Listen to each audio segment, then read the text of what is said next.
নবদ্বীপ ধাম পরিক্রমায় তাই আমরা রূপানুগ ধাম ধারাতে তদাশ্র প্রভুপাদের রূপার পদ্মে পদাঙ্ক অনুসরণে আমরা এই প্রথমই শ্রীমান মহাপ্রভুর আবির্ভাব স্থান যোগপীঠ, এই যোগপীঠ পরিক্রমা করি। তো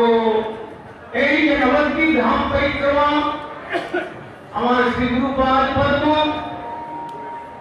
32 বৎসর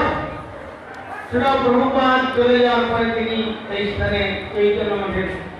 পরিক্রমা পরিচালনা করেছেন। তো তিনি এখানে একটি কথা বলতেন যে যারা বৃদ্ধ, যারা হাঁটতে পারছে না